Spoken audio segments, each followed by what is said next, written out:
Good morning, comrades. Good morning to members of the media. Good morning, Comrade PJ. We want to indicate publicly that we are in total support of this initiative. It is long overdue, and the coining of the word Freedom Day is very important at this crucial time in the country's history. We have gone through 18 to 19 months of a pandemic with regulations that have been imposed. But regulations that have been imposed, while we recognize the right to impose regulations to protect livelihoods, we believe that the impact on workers and the working class would have been very debilitating.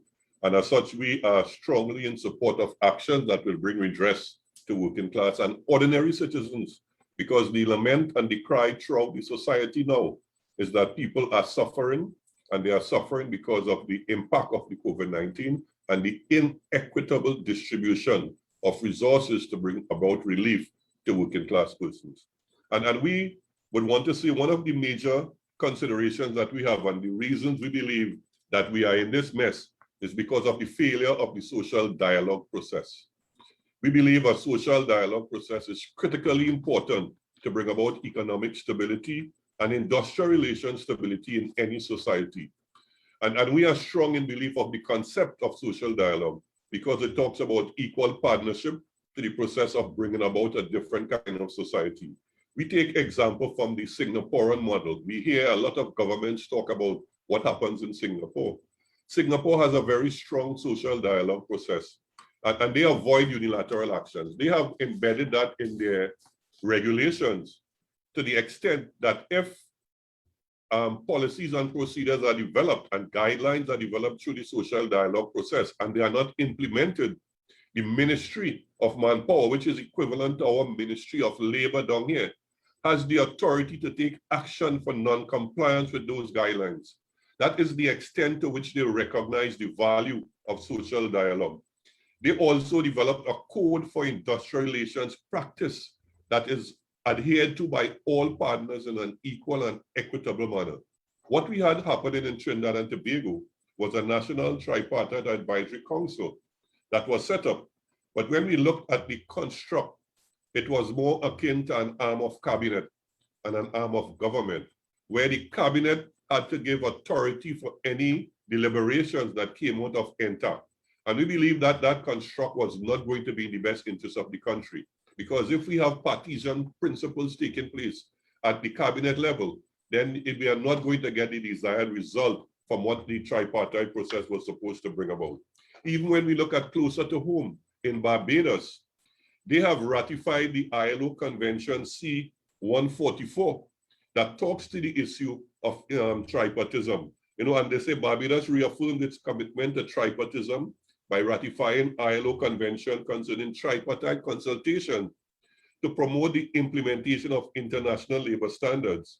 And under this convention, the ministry is required to establish procedures which ensure effective tripartite consultation with respect to all ILO matters and talking about conventions and recommendations.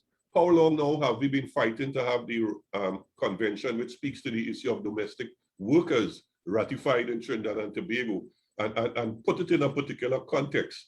And we are saying we don't recognize in Trinidad and Tobago, the government don't recognize those conventions in a manner that gives effect to what effective tripartism is. So we at FITUN truly support the action that is taken, and we believe that the trade union movement has an obligation. And we fight up with the word right. We believe we have an obligation to the wider society to engage in activities, actions, lobbying, advocacy for and on behalf of all workers, for and on behalf of all citizens who have been so disenfranchised based on the regulations that have been imposed by the government.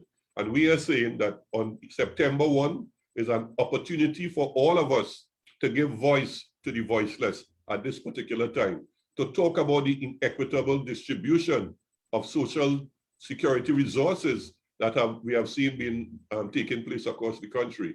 The impact on workers in a fundamental way. We have a lot of persons who are now unemployed, and some will be unemployable as a result of the regulations imposed by the pandemic.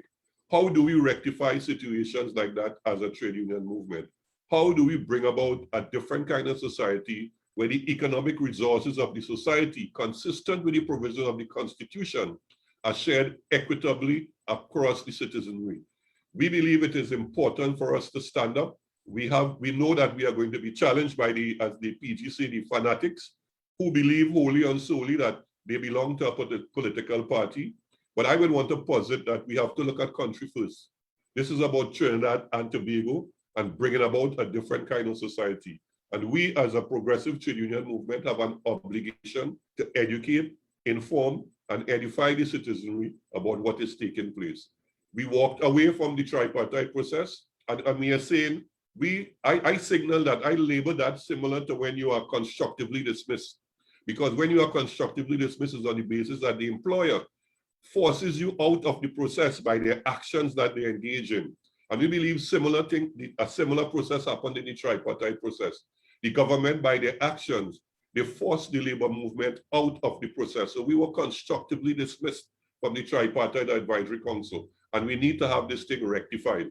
We have said on more than one occasion that once they put the necessary and the requisite regulations in place to formalize the process of tripartism, that it is not going to be used for political expediency.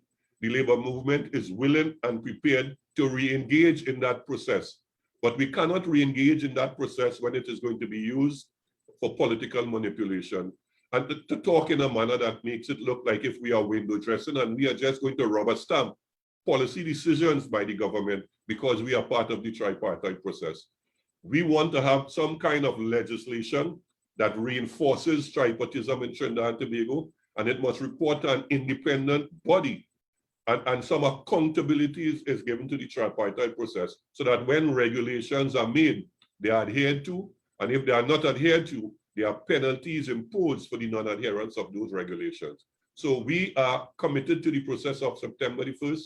We are in full support of the actions outlined, and I think the PG covered a broad area in terms of the context for the action that we are taking, but we just wanted to publicly announce our total support for Freedom Day on September the 1st, 2021, where we call on all citizens to join us in bringing about a different and more just Trinidad and Tobago society. I want to thank the media for being part of this process, and we say solidarity as we go forward towards September the 1st, Freedom Day 2021. Thank you.